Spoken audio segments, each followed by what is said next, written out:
Rouler le loup. C'est l'histoire d'une petite grand-mère qui est maigre, maigre comme un clou. Un jour, sa fille l'invite à son mariage. La petite grand-mère s'habille et pour pouvoir bien danser, elle met une jupe, un jupon, une jupe, un jupon, une jupe, un jupon, une jupe. 7 jupes et jupons. Elle ferme sa porte et s'en va. Bidam, badi, bidam, badi. La grand-mère est partie, elle marche, elle marche, elle marche. Soudain, sur le chemin, un loup. Petite grand-mère, je vais te manger. Tu es fou, le loup, je suis maigre comme un clou. Tu ne me mangeras pas, tu auras encore faim.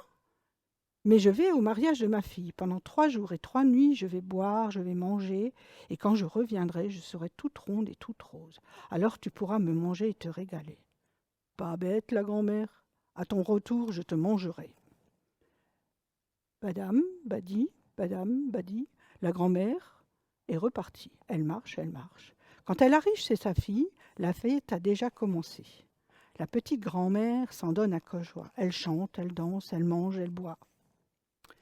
Mais quand la fête est finie, la grand-mère dit à sa fille, « Il y a un loup sur le chemin qui m'attend pour me manger. »« Ne t'inquiète pas, répond la fille, j'ai ce qu'il te faut pour te cacher. » Elle va dans son jardin, cueille une grosse pastèque et la coupe en 2. La grand-mère s'installe dans la pastèque. Aussitôt fermée, la pastèque, sous le poids de la grand-mère, se met à rouler, rouler, rouler. Roule, roule la pastèque, roule, boule jusqu'au bout. Roule, roule la pastèque. Elle est arrivée devant le loup. Et le loup n'est pas content du tout. « Pastèque, tu n'as pas vu sur ton chemin une grand-mère toute ronde et toute rose ?»« J'ai vu personne, le loup. Mais je suis très pressé, alors tu me manges vite ou tu me laisses passer. Moi, un loup affamé, manger des pépins et de l'eau sucrée, tu me prends pour une chèvre ou quoi? Allez, roule ton chemin, la pastèque. » Et le loup donne un coup de pied dans la pastèque qui se remet à rouler. Roule, roule la pastèque, roule, boule jusqu'au bout. Roule, roule la pastèque. Elle a bien roulé le loup. Et la petite grand-mère est arrivée toute contente chez elle avec des pépins partout. Mais elle n'a plus jamais entendu parler du loup. Voilà, c'est tout.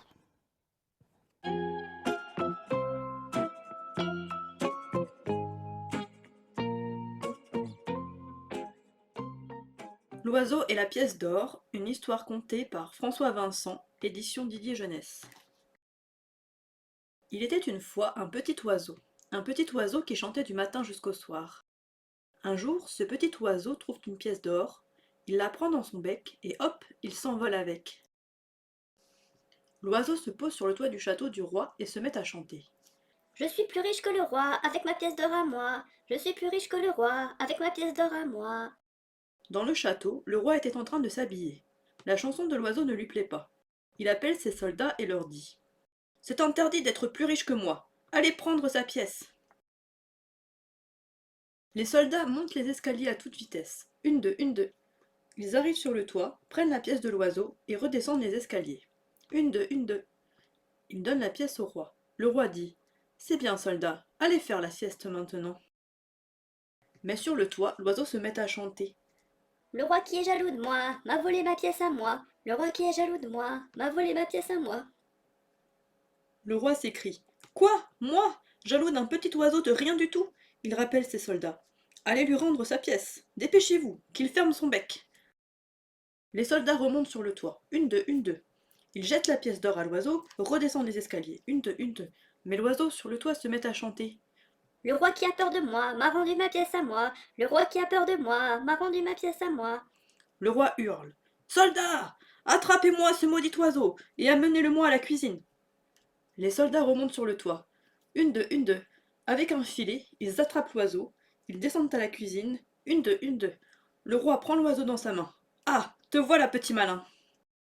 Il jette l'oiseau dans une marmite d'eau bouillante. Plouf ! Alors, petit oiseau rikiki, qui c'est qui a peur de qui? Qui c'est qui est jaloux de qui? Dans la marmite d'eau bouillante, l'oiseau nage sur le dos et se remet à chanter. Je prends un bain chez le roi, ça fait des bulles et j'aime ça. Je prends un bain chez le roi, ça fait des bulles et j'aime ça. Le roi devient tout rouge de rage. Tais-toi, tais-toi, tais-toi! Il attrape l'oiseau, le fourre dans sa bouche et lui donne de grands coups de dents. Mais dans la bouche du roi, l'oiseau chante encore. Un massage par le roi, ça chatouille haha. Un massage par le roi, ça chatouille oulala. Le roi avale l'oiseau. Gloups! Et là, plus de chansons. Le roi est content, enfin tranquille. Le roi va dans la grande salle à manger du château. Ce jour-là, 40 invités l'attendent autour de la table. Le roi ouvre la bouche pour leur dire bonjour. Et là, qu'est-ce qu'on entend? La voix de l'oiseau qui chante. Coucou, c'est moi, la nouvelle voix du roi. Coucou, c'est moi, la nouvelle voix du roi. Le roi devient fou. Il prend son épée et s'ouvre le ventre. Alors l'oiseau s'échappe du ventre du roi et s'envole par la fenêtre en chantant. Plus fort que le roi, c'est moi. Plus fort que le roi, c'est moi. Depuis ce temps-là, le roi laisse l'oiseau chanter ce qui lui plaît. Tape des mains, tape des pieds, mon histoire est terminée.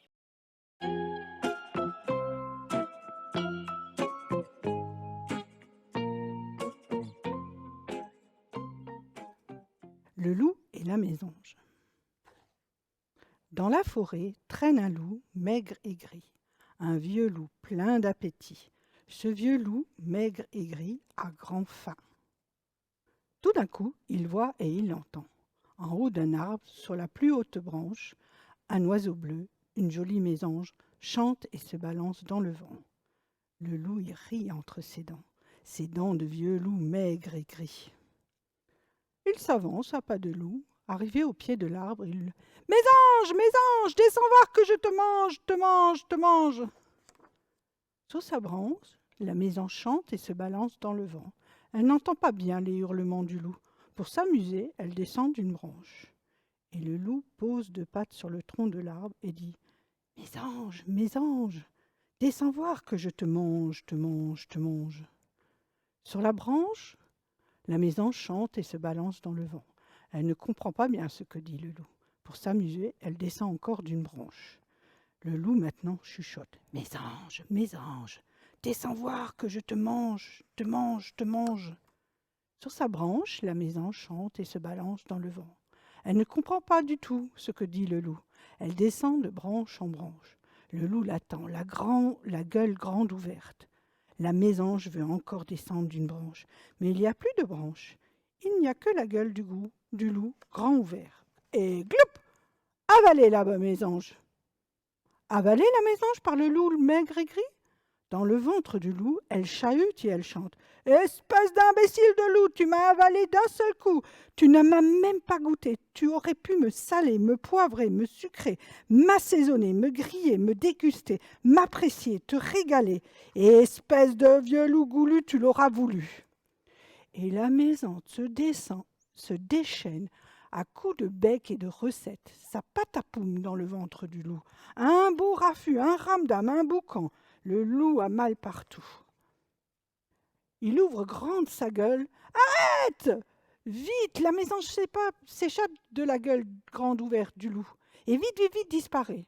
La voilà envolée, envolée la mésange, jusqu'à la plus haute branche. On dit que le vieux loup maigre et gris a perdu l'appétit. Pour aujourd'hui.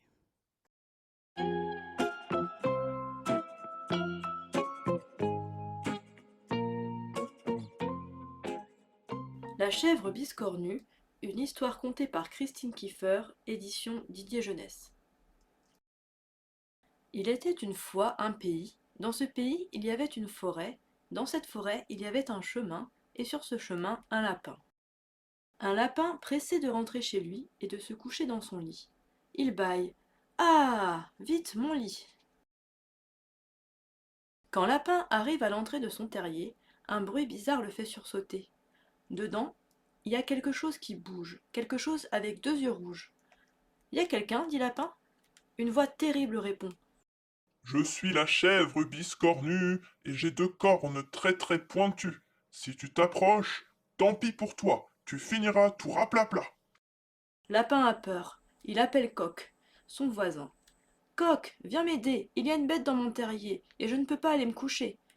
Attends, dit Coq, je vais la chasser. Les voilà tous les deux à l'entrée. Coq claironne. Cocorico! Sors de là! T'es pas chez toi! La voix terrible répond.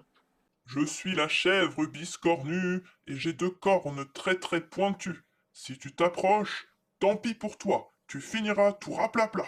Coq a peur et Lapin pleure. Sur ses entrefaites, Renard pointe sa tête. Renard, dit Coq, toi t'es malin. Viens nous aider. Lapin ne peut pas aller se coucher. Il y a une bête dans son terrier. Allons-y, dit Renard. Les voilà tous les trois à l'entrée. Renard chantonne. Ohé, la bébête, sors de là et je te donnerai des cacahuètes. La voix terrible répond. Je suis la chèvre biscornue et j'ai 2 cornes très très pointues. Si tu t'approches, tant pis pour toi, tu finiras tout raplapla. Renard a peur, Coq a peur et Lapin pleure. Ours, le costaud du coin, passe par là. Une affreuse bête? Où ça? Où ça? Dit Ours en montrant ses gros biscottos. Laissez-moi faire, poussez-vous et regardez-moi. Les voilà tous les quatre à l'entrée. Ours hurle. Oust la bête, si dans 3 secondes t'es pas sorti, je te transforme en spaghetti. La voix terrible répond. Je suis la chèvre biscornue et j'ai 2 cornes très très pointues. Si tu t'approches, tant pis pour toi, tu finiras tout raplapla. Ours ne fait plus le fier à bras, il a peur. Renard a peur, Coq a peur, et Lapin pleure, pleure de plus en plus fort. Mon lit, je veux rentrer chez moi. Tout à coup, bzzz, Abeille est là, sur le chemin. Bonsoir Lapin, bonsoir les gars, qu'est-ce qui ne va pas? Il y a une bête dans mon terrier, personne n'arrive à la chasser et je ne peux pas aller me coucher, dit Lapin. Moi, je peux essayer? Demande Abeille. Coq, Renard et Ours rigolent. Les voilà tous les 5 à l'entrée. Abeille prend son élan et fonce tout droit sur Biscornu. Bzzz, elle pique, pique Biscornu. Bzzz, bzzz, elle pique les pattes de Biscornu. Bzzz, bzzz, bzzz, elle pique les fesses du Biscornu. À l'intérieur, on entend ouille, on entend aïe, on entend ouille, aïe, aïe. Biscornu crie. Drapeau blanc, je me rends. Elle bondit hors du terrier et disparaît dans la forêt. Merci, Abeille, dit Lapin, avec un sourire grand jusqu'aux oreilles. De rien, Lapin, répond Abeille. Tout le plaisir était pour moi. Maintenant, tu vas pouvoir aller te coucher. J'ai plus sommeil. Entrez, entrez, je vous invite tous à manger, dit Lapin. Coq, Renard, Ours, Abeille et Lapin sont entrés. Ils ont passé une bonne soirée. Il paraît que la lumière est restée allumée toute la nuit. C'est ce qu'on dit.